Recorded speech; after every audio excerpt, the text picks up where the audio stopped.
مولانا عبدالغفور حیدری صاحب. شکریہ جناب چیئرمین. یہ بڑا حساس مسئلہ ہے اور آپ کے علم میں ہوگا کہ 1 یونٹ ٹوٹنے کے بعد صوبوں کی تشکیل ہوئی. اس تشکیل پہ بھی بعض صوبوں کو اعتراض تھا. کاٹ کوٹ کر کے دوسرے صوبوں کے ساتھ ملایا گیا. اس کے بعد پھر آگے چل کر صوبوں کی حقوق کی بات آئی, ان کے اختیارات کی بات آئی, تو وہ مسلسل سلسلہ چلتا رہا. اور قوم پرستوں کے علاوہ باقی لوگ بھی جو دینی جماعتیں تھیں اور وہ سمجھتی تھی کہ صوبوں کو ان کے جائز حقوق ملنے چاہیے, اور اگر صوبوں کو حقوق نہیں ملیں گے تو آگے چل کر مشکلات پیدا ہو سکتی ہیں. بنگلہ دیش ہمارے سامنے ہے.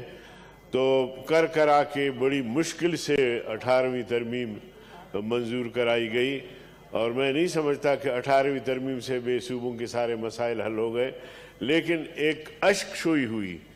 اب اس کے بعد جناب والا اس طرح کی اتھارٹی بنا کے اور صوبوں میں مداخلت, صوبوں کے حقوق کو غصب کرنا, یہ کسی طرح بھی اس کی گنجائش نہیں ہے, اور اس کی ہر سطح پہ مخالفت کی جائے گی.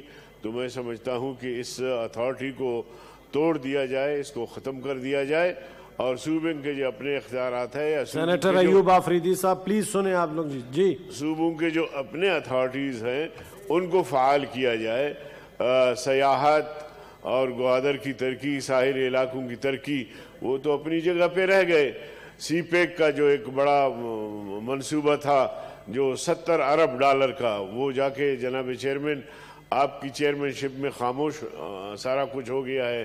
تو میں نہیں سمجھتا. اور ابھی جب ہمارے عزیز بھائی بات کر رہے تھے تو وزیر دفاع صاحب سر ہلا رہے تھے, یعنی ایک طرح سے اس بات کی تائید نہیں کر رہے تھے. لیکن میں سمجھتا ہوں کہ ان کا تعلق ایک چھوٹی صوبے سے ہے, اور آج اگر بلوچستان کی یہ صورتحال کیفیت پیدا ہو رہی ہے تو کل خیبر پختونخوا میں ہو سکتا ہے. تو اس طرح کی چیرہدستیاں, اس طرح کی ناجائز حرکتیں جو ہے وہ پھر ایک اشتعال ملک میں پیدا کر سکتے ہیں. تو میں سمجھتا ہوں کہ اس فیصلے کو فوری طور پر واپس لیا جائے اور صوبوں کے تحفظات دور کیے جائیں. منسٹر صاحب آپ وائنڈ اپ کریں گے, ابھی تو نہیں بات کرنی نا جی؟ جی ٹھیک ہے جی, وائنڈ اپ کریں گے. سینیٹر سراج الحق صاحب پلیز.